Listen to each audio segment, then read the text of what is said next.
There's a mic. Okay. Good afternoon. Hello, Lo. Sa lahat ng cast, kumusta naman si Direk Carlos Morales bilang director, bilang isang magaling na actor na naging director? Paano nila kayo natulungan na sa pagdidirect niya? Paano niya kayo natulungan para mas lalong gumanda yung mga eksena? Actually, si Direk Carlos is kilala ko na since nakasama ko sa Japan 2000, plus 2003 may movie kami, Calabet, together with Armina. And then 2017, yung nakasama ko siya bilang director ko na sa pelikulang Rolio, together with Catalea, nandun din, Sir Lux nandun din. Yung movie na ginawa niya is sa International New York International Film Festival. Best screenplay. Best screenplay, and naging actor din siya doon. Sa tingin ko kung paano maging magpakatrabaho, may respeto siya. Ibibigay niya sa'yo yung, bibigay niya sa'yo yung role na alam mo kaya mong gawin at may tiwala siya sa'yo, itong gagawin mo may tiwala ko sa'yo kung ano gusto mong gawin. Yun. Marespeto siya, magaling, tsaka gusto niya to, passion niya to, kaya binibigay niya lahat. Nakikinig siya sa bawat suggestion na bawat isa. Yes. Si Direk Carlos, nakatrabaho ko sa kay Direk Gwen before. Tapos, ang gaan niya katrabaho kasi parang hindi ka mahiyak sa kanya lumapit ko. Direk, baka pwede natin magawa ng ganito yung atake ko. Tapos, hinayaan niya kami mag-active. At saka, yung maganda doon kasi parang siya yung siya yung kapitan natin. Yeah. Sa pelikula. Ang saya ng samahan. Kasi kung hindi siya masaya kasama, minsan as a director, nasuffer yung artist. And as an actor siya, so nakikita niya yung galaw ng bawat artista niya. So masasabi ko lang, maganda, masaya ka trabaho si Carlos at mas lalo pa siyang gagaling. Okay. Yeah, anyone. Anyway, Lalo yung mga baguhan, pinapagalitan ba niya kayo? Straight ba First siya? time ko makatrabaho sa Direk Carlos. Ninahayaan niya lang kami sa mga choices namin and then kinakorek niya. Pero hindi mo mararamdaman na tagod. Ako hindi ko naramdaman na stricto siya. Sobrang chill niya na as a director at sobrang bait. Thank you po, Direk. Chill lang. Papabayaan ka na kaya ka na magbigay ng suggestion kung yung makakagat ka ng pelikula.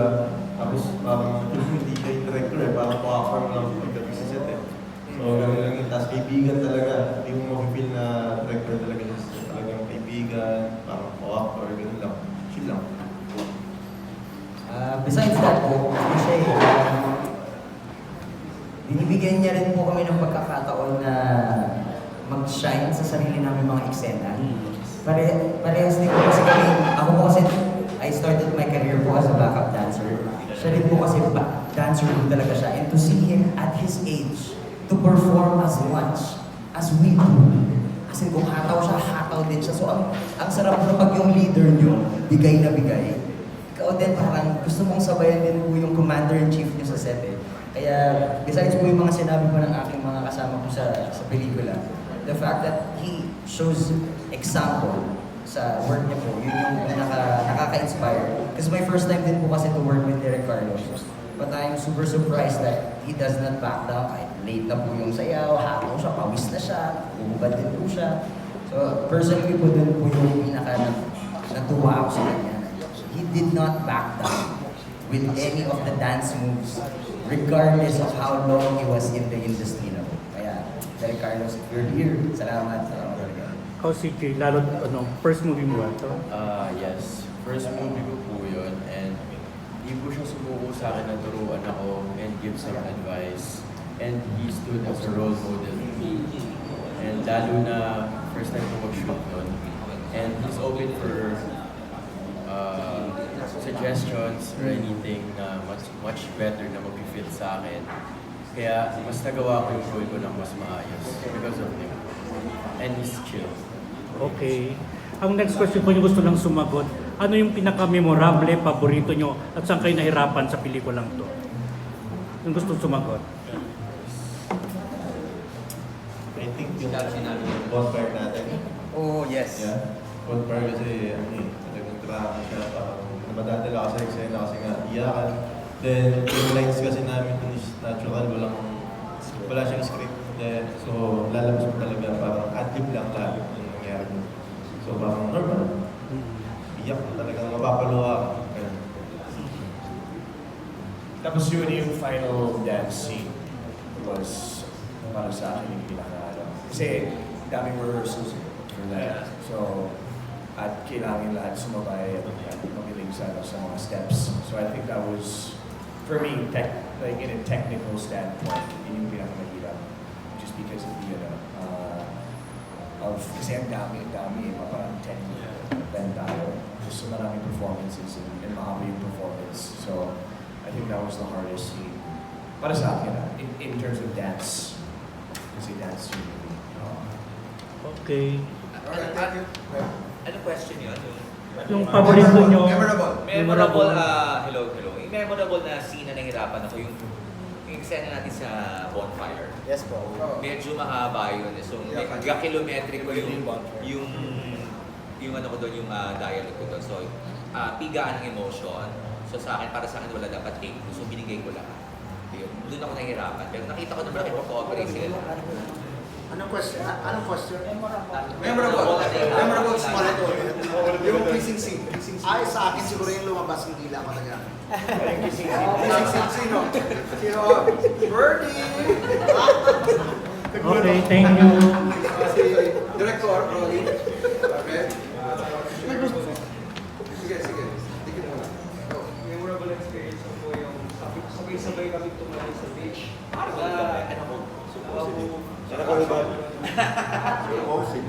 Yes.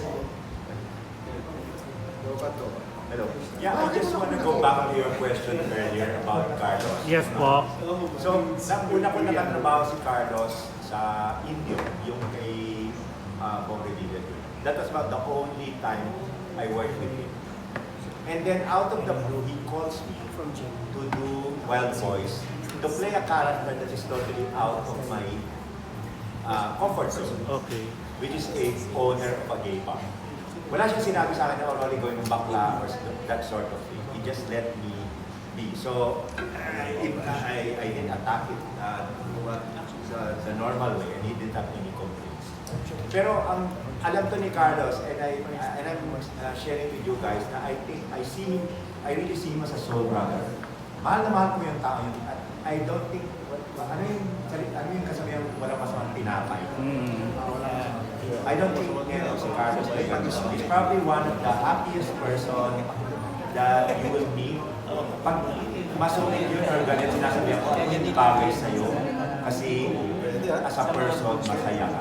And for the record, Carlos actually studied filmmaking. Kumbaga, he went into this not on the slide, ano na yung ginagawa niya. He may not have achieved what he wanted for Wild Boys, but for whatever, and I'd like to think that as actors, it's our responsibility to make sure that the director gets what he wants. I'm sure meron kaming shortcomings, meron din siya. So, whatever that may be, ang tawag dito, siguro it will be solved in some form. So, ayun. So, more power to Carlos. I hope he makes more movies. He's a nurse right now, but ang puso niya talaga is in cinema. So, I hope he continues to produce and direct movies and be supported for his endeavors. Okay, thank you po. May dagdag po ako doon kasi Now for the last question.